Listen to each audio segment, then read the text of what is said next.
Good morning, friends. I'm taking you along for another day in the life. We're going to be getting a bunch of stuff done, and I'm going to share with you what I'm making for dinner, which I've been going through my freezer, trying to work through some of the stuff in there. Right now, obviously, I'm in my car. I'm actually on my way home because, a little update, we did buy that vehicle that we test drove a little bit ago, and we picked it up yesterday, and then we're able to sell Jesse's old car yesterday, which was awesome because that, of course, cuts down on the cost of the newer car, new to us car. Anyways, so he went to the DMV this morning to change the plates, and I needed to be there. He needed my signature as well. So I just went like this. I didn't want to make him wait for me to get ready. I was just going to the DMV. So I am on my way back home now, and I think I'm going to go for a walk because it is 70 degrees and it's not even noon yet. How amazing is that? So I think I'm going to go for a walk, and then I do need to get dinner in the crock pot, but I don't think I need to do that quite yet. So yeah, I think I'm gonna go for a walk. I've been wanting to do that, but I always make excuses not to. I'm sure I'm not the only one. My thought is usually when I go for a walk, it kind of interrupts the flow of my day and I don't get as much stuff done, but I really do need to be going for walks. So I'm just gonna do it now and kind of get it out of the way, and then we'll tackle what is on my list for today, which is kind of a lot. I usually set a little bit too lofty of a goal for the day. But we'll see what I can pull off. So let's hang out. It is incredibly windy, but it's warm. So let's go do this. Got to get back into the routine.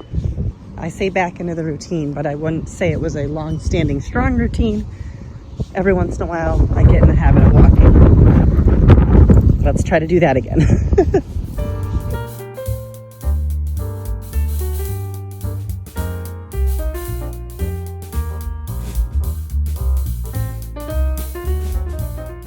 All right, so I had a really great walk, came home and got a shower, did work up a little bit of a sweat, which is good.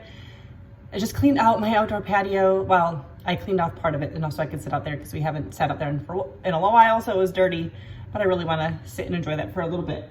I'm making my lunch. I'm gonna have leftover beef ramen stir fry. It's in a huge bowl, but I'm not changing that out. That's just what it was stored in. I'm not gonna dirty another dish, but it's running low on noodles, so I'm making up some more noodles. So I wanted to have some carrots and dip, and realized I was out of my ranch seasoning. So I thought I'd share with you how I make my ranch seasoning mix, ranch dressing mix. So let's do that. I don't remember where I originally got this recipe because I wrote it down a long time ago. So starting with a half a cup of cultured buttermilk. Hang on, I gotta put my noodles in the water.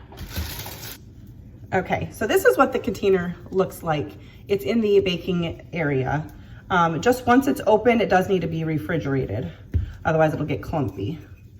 And I should have used 1/8 a cup. I used 1/4 cup thinking that would fit in my jar better. It's a little bit messy. So I should have used a smaller measuring cup just to fit it better, but that's okay. So a half a cup of dry buttermilk, 1 tablespoon of parsley. Wish I'd already had this done. The whole point of this was, that was not quite full. The whole point was that I wanted to have that while I was waiting for my noodles, but they're gonna be done before this is. 1 teaspoon of salt, 1 teaspoon of garlic powder, 1 teaspoon of minced onion, 1 teaspoon of onion powder, and 1 teaspoon of dill weed. Now the recipe also calls for a 1/4 teaspoon of ground pepper, but if you're new here, I'm not a fan, so I always leave that out. Shake it up, and then use like you would the ranch packets. 2 to 3 tablespoons equals 1 packet. Store it in the fridge. Amazing, my favorite. It is gorgeous out, very, very windy. Patio doesn't look dirty. but when I cleaned off this side of the table and my chair, it was definitely very dirty. But I'm not gonna do a full cleaning, but because it's gonna be turning cool again, so we won't be using it. I mean, it's so dirty in the corner. All of this, if you can see, it's pretty dirty, but I cleaned off my chair and half the table. I'm gonna sit, watch some YouTube while I eat my lunch. All right, it's time to get dinner in the oven. I mentioned that I'm trying to work through my freezer, which is mainly meat. I'm still buying meat if I see it on sale, because that's how I do it, but there's some meat that has been in the freezer for a while, so I'm trying to like kind of dig to the bottom and work my way back up so that, you know, we're not wasting anything. So also, you know, if I can spend a little less, although like I said, my meat, I pretty much only buy when it's on sale anyway. Anyways, I have a whole chicken. I mentioned, if you watch my channel, you know, I hate handling raw meat. And in addition to that, I hate cooking whole chickens. I really do not enjoy it. I don't know why I'm struggling with this onion. But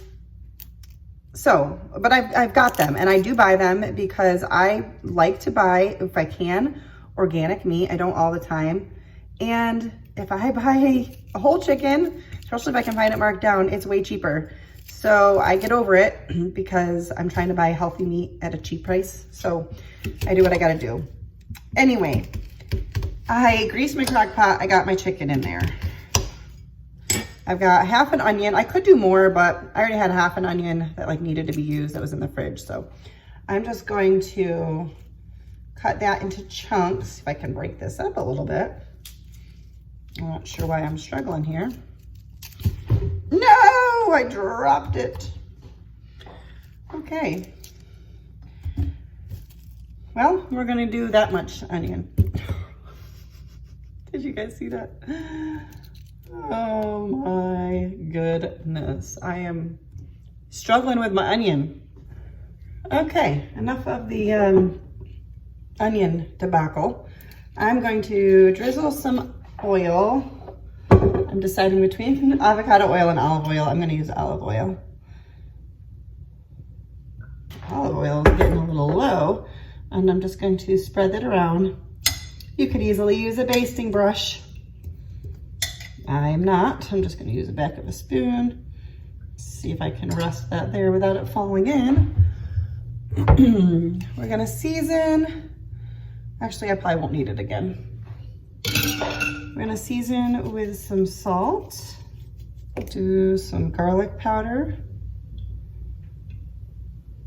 I'm not totally sure yet what the rest of dinner will look like, but we'll get this going. I'm going to do some onion powder since I didn't have quite as much onion in there as I was planning on. Whoa, almost dropped some seasonings. We're gonna do some Italian seasoning. I thought about doing this in the oven because I don't know if I've done chicken in the whole chicken in the oven. I feel like I always do it in the crock pot. But I need I need to get like a bigger roasting dish, I think, because it's just the 9x13. I feel like it's gonna make such a mess if I do it in that because there's like such low sides. What was the other thing I was gonna do? Paprika. I'm going heavy on my seasonings, but do what you will. We're gonna put this on low for about 4 to 6 hours. It's 1:45. We often don't eat till like 7 or 7:30, although I've been trying to get us eating earlier. But yeah, on low for 4 to 6 hours, or you can do it on high, but I always prefer low. I have been working on some crafts for my other channel, and now I'm stopping for my tried and true snack these days, which is some fruit. It's the closest thing I can have sugar-wise. And I like my sweets. This no sugar thing is a struggle. So I'm cutting up a kiwi. I've got some frozen strawberries thawing in the microwave right now on like a defrost setting. Doesn't that look so good? I'm excited about this. The pineapple has been so good. Like, amazing. Anyways, I'm gonna go sit down and eat this. All right, so I want to make rice with tonight's dinner, but I want to try something new just because I do. But I'm going to start with just cooking up some brown rice. So I'm just going to do 1 cup of dried brown rice, and I'm going to use chicken broth to cook this in. So 2 cups. And I still do my brown rice. Whoa, that's going to splash. I still do my brown rice, or my rice in general, old school on the stovetop, but it doesn't matter. You just want cooked rice. And then we're going to move it to a casserole dish and add in some things. All right, moving on with the rice. Ignore this spot on my sweatshirt. I got something on it. So I'm just gonna grease an 8x8 dish. Well, my oven's preheated and this is making noises. This is something new that I got for Christmas that I asked my husband for. I saw it on someone else's channel. I think it was Adeline Zook. I think, well, she has a couple channels, so I'm not really sure which one, but I'll try to remember and link it. But anyways, this has avocado oil in it, and my hope is to replace the spray oils. I still will be using them because I have some, but I wanted to make sure this thing worked before too much time had passed. And I like it. I like it a lot. So I just put in my avocado oil, and that's cheaper than buying organic avocado oil spray. So, all right, got our dish greased. We're gonna push that to the side. Oven is preheated to 350. I will try to link the recipe that I'm gauging this off of, but I'm not actually following it. So do with it what you will. I'm gonna add in sour cream. I'm just gonna add in what is left in this container. It's probably about a 1/2 cup or 3/4 cup.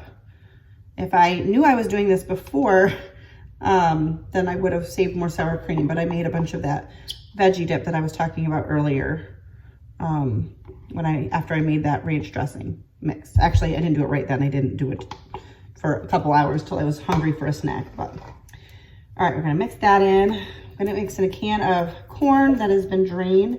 I'm probably gonna have a tight fit in this pot, but that's okay. And then I've got a can of diced tomatoes with green chilies. The recipe actually just called for green chilies, which I don't have any cans of just that, although it is on my shopping list. And I just thought that this would go well with it too, so. Well, that's what I'm doing. Now we're gonna try to mix this all together. I'm supposed to add in some cheese too, but this is gonna be tight. I'm gonna add in a 1/2 cup or so of Monterey Jack cheese, and we're gonna try to mix that in. All right, what I'm actually gonna do is transfer this to our dish and try to mix it a little bit. I'm also gonna season with some salt. We're gonna top with about another 1/2 cup of cheese. Boy, am I glad when I was tested for food. I wouldn't say I was tested for specific food allergies, but food issues, that dairy did not come up, because I don't wanna give up my cheese. All right, I'm gonna place this in the oven at 350 for about 20 to 30 minutes. So I turned the crock pot down to keep warm a little while ago because the meat came up to temp with a thermometer. Although I don't really worry about overcooking stuff like that in the crock pot because it just gets more and more tender, but I did turn it down to keep low. I'm gonna try to not make this oil thing make a big loud noise this time. I think last time I pushed on this too hard. I'm still learning it. But I want to put the chicken, sorry for all the squeaking, it's like silicone. I want to put the chicken under the broiler if I can get it out in one piece. I'm afraid it's just going to fall apart on me, but this thing is really cool. It's got like a measurements on here too, which I don't know that I'll ever need that, but you could also use this to just brush the oil on meat, but I'm not going to do that because then I'd have to wash it afterwards. I'm just going to leave it on my counter and use it for dishes. But I'm gonna see if we can't pull this out, and then when the rice dish comes out, I can just turn on the, did I say broiler or boiler? Hopefully I said broiler. And get this in there for just a few minutes. And I've got broccoli steaming on the stove as well. So I have a feeling I'm gonna need more than one utensil to get this out. Not gonna be easy. I have a feeling I should be putting on here we go, I'm just gonna stick the tongs in, but not pinch down on them. Because by doing, if I did, I feel like meat would come off of it. So that wasn't too bad. I was thinking I probably need to put on an apron or I'm gonna end up with this all over me. All right, so when the rice dish is, actually I can probably take it out now. It's not like it needed to cook. It's okay if I take it out a minute early. Oh my goodness, look at that. All right, we're gonna pop this in and hit broil. Just keep an eye on it so you don't burn it. Yes, I still have gingerbread man stuff on my utensil crock. I don't care if you judge me. We got some quick broccoli, this cheesy, corny, ricey dish, and our chicken. There it is, all plated up. That rice dish was so, so good. I definitely recommend it. I didn't need to make as much as I did. I mean, we don't have as much leftover chicken as I was thinking we would, but it wasn't a huge chicken. So I might have to make a couple chicken breasts to make that into leftovers. I'm thinking maybe burritos or something, we'll see. Anyways, that's gonna do it for today's video, but I wanted to let you know that the dinner was delicious. So I will have the recipe linked for the rice dish. Like I said, I didn't follow it exactly, but I'll give that to you. And that's it for now. Thanks for watching. And if you like this video, give it a thumbs up, subscribe if you're new, all those things, saying hello in the comments, all those things help out my channel and help it grow. So I appreciate it when you guys do that. And I still appreciate it even if you don't, because I appreciate that you're watching. Thanks for being here. I was gonna say thanks for watching, but I just said the word watching. Thanks so much for watching, guys. I'll see you next time. Bye.